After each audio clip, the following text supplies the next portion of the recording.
शुरू करने जा रहे हैं होम साइंस का क्लास 12 चैप्टर नंबर 1 अध्याय 1 वृद्धि एवं विकास क्षेत्र और सिद्धांत growth and development principles and domains. वृद्धि एवं विकास ग्रोथ एंड डेवलपमेंट का क्या अर्थ है? तो वृद्धि का अर्थ होता है बढ़ना। वृद्धि शरीर के आकार व रूप में बढ़ोतरी से संबंधित होती है। वृद्धि गर्भधारण के 2 सप्ताह बाद से शुरू होकर व्यक्ति के परिपक्व होने तक चलती है, यानी कि उसके मैच्योर होने तक चलती है। वृद्धि तो हो गई। विकास का अर्थ होता है बैठने तथा चलने की योग्यता अर्जित करना। विकास जीवन भर चलने वाली प्रक्रिया है। विकास जिसके कारण बालक यानी कि बच्चा धीरे धीरे विभिन्न कार्यों और कौशलों के लिए योग्यता अर्जित करता है। विकास का अवलोकन हम उसके परिपक्व व्यवहार द्वारा ही कर सकते हैं, यानी कि उसके मैच्योर बिहेवियर से ही कर सकते हैं। फॉर एग्जाम्पल, शिशु घुटनों के बल चलना सीखता है, उसके बाद पैरों के बल चलना सीखता है, फिर बहुत ही ज़्यादा जब वो बड़ा हो जाता है उसके बाद वो साइकिल चलाना सीख लेता है, जैसे जैसे उसकी डेवलपमेंट होती है। वृद्धि एवं विकास में अंतर क्या है? वृद्धि मात्रात्मक होती है, यानी कि वृद्धि क्वांटिटेटिव होती है। वृद्धि शारीरिक ऊंचाई, भार व विभिन्न अंगों जैसे मस्तिष्क के आकार व संरचना में बढ़ोतरी से संबंधित होती है। ठीक है, जैसे हमारे जो ऑर्गन्स हैं उनके डेवलपमेंट से संबंधित होती है, हमारे ब्रेन के डेवलपमेंट से संबंधित होती है, हमारी फिजिकल अपीयरेंस से संबंधित होती है। वृद्धि एक निश्चित अवधि तक होती है। वृद्धि को देखा, मापा, तोला जा सकता है। देखा यानी कि हम उसकी फिजिकल अपीयरेंस से देखेंगे कि वो हेल्दी है या फिर वो थिन है। माप के यानी कि हम उसकी लंबाई को मेजर करेंगे। भार को हम तोल सकते हैं, वेट को हम तोल सकते हैं। वृद्धि व्यक्तित्व के आयाम अर्थात मुख्यतः शारीरिक संरचना से संबंधित होती है। वृद्धि एक इम्पॉर्टेंट एस्पेक्ट से रिलेटेड होती है, दैट इज फिजिकल अपीयरेंस, और इसका क्षेत्र संकुचित होता है। इसका जो क्षेत्र होता है वो छोटा होता है एज कंपेयर टू डेवलपमेंट।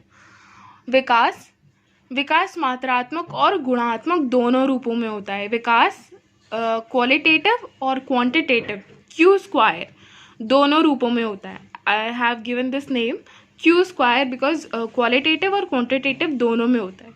इसमें शारीरिक परिवर्तनों के साथ साथ सामाजिक, मानसिक, संवेदनात्मक परिवर्तनों का समावेश भी है। इसमें सारे जो विकास होते हैं, जैसे शारीरिक परिवर्तन होते हैं, फिजिकल चेंजेस होते हैं, उसके साथ साथ सोशल डेवलपमेंट होता है, मेंटल डेवलपमेंट होता है, सेंसरी डेवलपमेंट होता है, और बहुत सारे चेंजेस होते हैं which is related to a person, कि उसकी मतलब बहुत सारे एस्पेक्ट, जितने भी एस्पेक्ट होते हैं दैट इज हम बाद में पढ़ेंगे, ये सारे डेवलपमेंट होते हैं। विकास जीवन भर चलने वाली प्रक्रिया है। विकास का अवलोकन व्यक्ति के परिपक्व व्यवहार द्वारा ही किया जा सकता है। विकास व्यक्तित्व के सभी आयामों को दर्शाता है, अर्थात शारीरिक संरचना के साथ साथ कार्यात्मकता को भी दर्शाता है। इसका क्षेत्र विस्तृत है।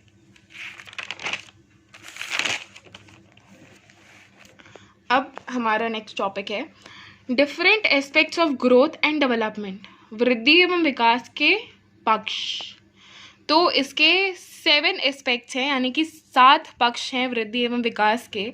तो पहला है शारीरिक विकास, फिजिकल डेवलपमेंट, क्रियात्मक विकास, मोटर डेवलपमेंट, सामाजिक विकास, सोशल डेवलपमेंट, संवेदनात्मक विकास, सेंसरी डेवलपमेंट, संवेगात्मक विकास, इमोशनल डेवलपमेंट, ज्ञानात्मक विकास, कॉग्निटिव डेवलपमेंट, भाषा का विकास, लैंग्वेज डेवलपमेंट। अब हम इसे डिटेल में समझते हैं कि शारीरिक विकास क्या होता है। Very easy.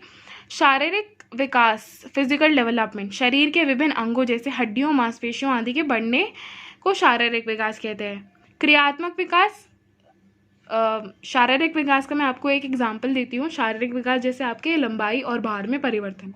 क्रियात्मक विकास, मोटर डेवलपमेंट, मांसपेशियों तथा नाड़ियों की परिपक्वता के अनुरूप शिशु द्वारा विभिन्न कार्य करने की क्षमता अर्जित करने को क्रियात्मक विकास कहते हैं। जैसे बच्चे पहले, अगर कोई शिशु होता है उसकी ग्रॉस मोटर स्किल्स पहले डेवलप होती है, बाद में जैसे जैसे वो बड़ा होता है, जैसे जैसे उसका विकास होता है, उसकी fine muscle coordination skills develop होना शुरू होती हैं। तो इसी को ही हम मोटर डेवलपमेंट कहते हैं। सामाजिक विकास यानी कि सोशल डेवलपमेंट वह प्रक्रिया जिसके द्वारा शिशु समाज के नियमों व सामाजिक अपेक्षाओं के अनुसार अपने व्यवहार को ढालने की चेष्टा करता है, उसे सामाजिक विकास कहते हैं। ये वो प्रोसेस होता है जिसके द्वारा बच्चा सोसाइटी के जितने भी रूल्स एंड रेगुलेशंस हैं उसको सामाजिक यानी कि सोशल एक्सपेक्टेशंस के अकॉर्डिंग अपने आप को उसके साथ ढालता है, उसे ही हम सोशल डेवलपमेंट कहते हैं। संवेगात्मक विकास इमोशनल डेवलपमेंट, अपनी सुखद और दुखद, सुखद में वही आता है हमारा हैप्पीनेस होता है, जॉय होता है, तो जब हम खुश होते हैं। दुखद में हमारा क्रोध आता है और जेलेसी आता है, ईर्ष्या आता है।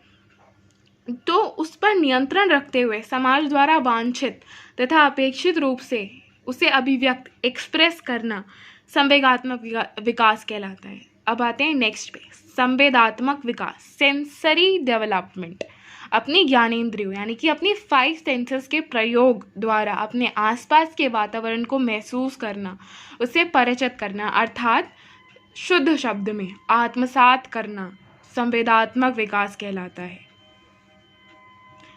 6th वन इज ज्ञानात्मक विकास कॉग्निटिव डेवलपमेंट, शैशवावस्था से प्रौढ़ावस्था तक की मानसिक प्रक्रिया के विकास को संज्ञानात्मक विकास या ज्ञानात्मक विकास कहते हैं। यानी कि इन्फेंसी से लेकर अडल्टहुड ये एक ब्रिज होता है जिसमें हमारा मेंटल डेवलपमेंट होता है, मेंटल प्रोसेस के डेवलपमेंट को हम ज्ञानात्मक विकास कहते हैं। नेक्स्ट टॉपिक पे हम जाते हैं, तो वो है factors affecting growth and development, वृद्धि एवं विकास को प्रभावित करने वाले कारक, वंशानुक्रम हेरिडिटी, वातावरण एनवायरनमेंट, परिपक्वता मैच्योरिटी, सीखना लर्निंग, पोषण न्यूट्रिशन, रोग डिजीज, अंतःस्रावी ग्रंथियाँ एंडोक्राइन ग्लैंड्स और व्यक्तिगत भिन्नता individual difference. They are the factors which affect the growth and development. ठीक है, तो इन्हें हम डिटेल में बाद में पढ़ेंगे, पहले हम various stages of life cycle of development पढ़ लेते हैं। जीवन चक्र विकास की विभिन्न अवस्थाएं, भ्रूण अवस्था गर्भधारण से जन्म तक होती है भ्रूण अवस्था, फिर आती है शैशवावस्था इन्फेंसी, होती है जन्म से 2 वर्ष तक, बाल्यावस्था पूर्व बाल्यावस्था, शैशवावस्था इन्फेंसी को कहते हैं, बाल्यावस्था चाइल्डहुड बेसिकली 2 पार्ट्स में डिवाइड होती है। पूर्व बाल्यावस्था यानी कि अर्ली चाइल्डहुड जो कि 3 to 6 ईयर्स होती है, और मध्य बाल्यावस्था मिडिल चाइल्डहुड ये 7 to 11 ईयर्स होती है। किशोरावस्था अडोलेसेंट एज जो होती है वो 12 to 19 ईयर्स होती है। ये अलग अलग बुक्स में अलग अलग इसकी एज दी हुई है, तो आप अपनी जो आपके सिलेबस में जो आपके पास बुक है आप उसी को याद कीजिए। ठीक है, ये मेरी बुक में था इसलिए मैंने इसे लिखा।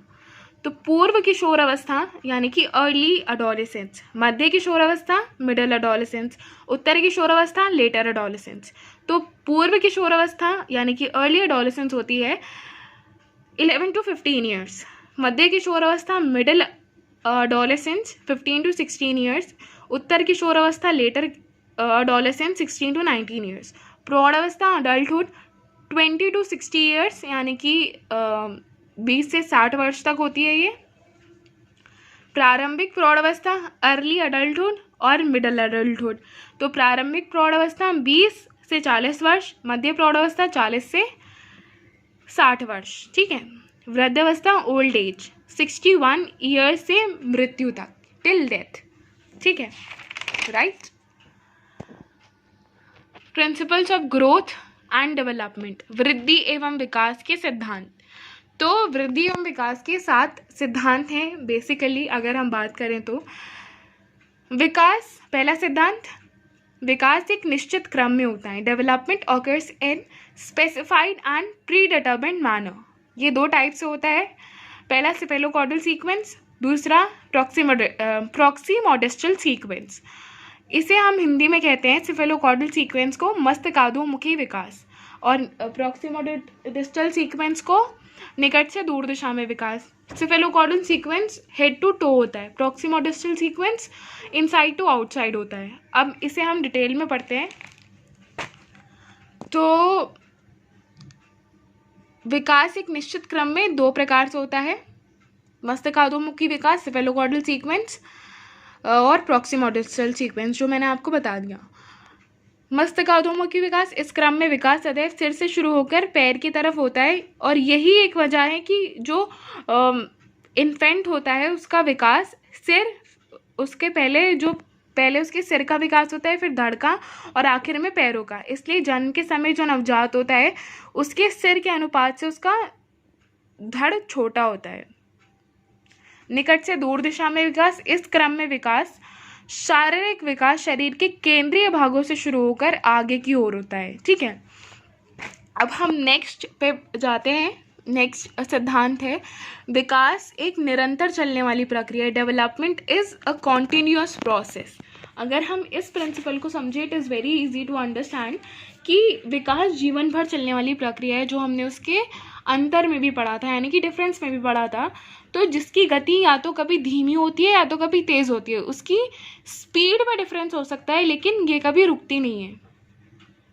अब आते हैं तीसरे प्रिंसिपल पे, विकास सामान्य से विशिष्ट की ओर, यानी कि development is always from general to specific. बच्चे की जो पहले जनरल जो उसकी कैपेबिलिटीज़ हैं उनकी डेवलपमेंट होती है, धीरे धीरे फिर वो स्पेसिफिक की तरफ बढ़ता है।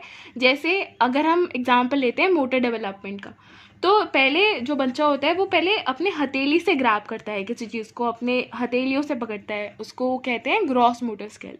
धीरे धीरे जैसे उसके धीरे धीरे वो अपने पूरे हाथों का इस्तेमाल करना सीखता है।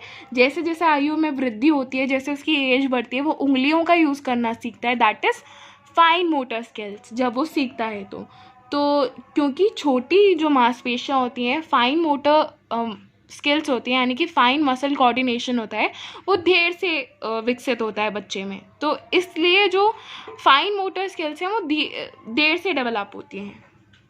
अब आते हैं नेक्स्ट पे, विकास की सभी अवस्थाएं समान होती हैं, यानी कि विकास की सभी अवस्थाएं समान होती हैं। Everyone passes through every stage of development. प्रत्येक बालक के लिए विकास की सभी अवस्थाएं एक जैसी होती हैं, और उनका क्रम भी, सीक्वेंस भी एक जैसा होता है। बालक पहले जो बच्चा होता है पहले वो भ्रूण अवस्था से गुजरता है, फिर वो शेष अवस्था से गुजरता है, फिर वो बाल्य अवस्था से गुजरता है, फिर किशोर अवस्था में आता है। ऐसे नहीं होता कि वो किशोर अवस्था से सीधा वृद्ध अवस्था में चला जाए, या फिर हम कहें कि इन्फेंसी से वो सीधा अडोलेसेंस में आ जाए। ऐसे नहीं होता ना, वो हर एक स्टेज से गुजरता है। तो हर एक बालक के लिए जो भी अवस्थाएं होती हैं वो समान होती है, वो समान रूप से हर एक अवस्था से गुजरता है। विभिन्न अंगों के फिफ्थ जो प्रिंसिपल है वो है विभिन्न अंगों के विकास की गति अलग अलग होती है। तो different body parts develop at different pace. शरीर के सभी अंग जो होते हैं वो अपनी गति से विकसित होते हैं। जैसे किशोर अवस्था में हाथों पैरों का विकास पूर्ण हो जाता है, और जबकि जो कंधे होते हैं, जो हमारे शोल्डर्स होते हैं, वो बहुत लेट मैच्योर होते हैं, देर से उनकी डेवलपमेंट होती है। सिक्स्थ प्रिंसिपल है जीवन की विभिन्न अवस्थाओं में विकास की दर भिन्न भिन्न होती है, यानी कि pace of growth and development is different for every stage of life. तो जैसे वृद्धि और विकास है, उसकी जो अर्ली, जैसे अगर हम फॉर एग्जांपल चाइल्डहुड लेते हैं, तो जो अर्ली चाइल्डहुड है वो प्रौढ़ अवस्था में कुछ कम होती है। जो अगर हम वृद्धि और विकास को देखें तो पहले जो उसमें डेवलपमेंट होती है वो देर से होती है प्रारंभिक बाल्यावस्था में, और प्रौढ़ अवस्था में और भी कम हो जाती है। जबकि जो भ्रूण अवस्था और किशोर अवस्था में वो बहुत ज़्यादा होती है डेवलपमेंट और ग्रोथ। सेवेंथ प्रिंसिपल है सभी बच्चे अपने विकास की चरम सीमा तक पहुंचते हैं। Everyone reaches to the maximum of development and stage. बच्चे के विकास की गति अलग अलग होने की वजह से या तो विकास जल्दी होता है या देर से होता है, लेकिन अपनी अवश्य जो उसकी समय सीमा होती है उसको पार अवश्य करता है। जैसे आपने माइलस्टोन्स पढ़े होंगे, होते हैं लेट पहुंचते हैं। जैसे अगर हम कहें कि वो माइलस्टोन्स देर से होते हैं, या फिर अगर ज़्यादा ही अगर इंडिविजुअल डिफरेंस के अकॉर्डिंग अगर नहीं हो पाता डेवलपमेंट टाइम पे, तो हमें ज़रूर एक बच्चे की जांच करानी चाहिए, ठीक है।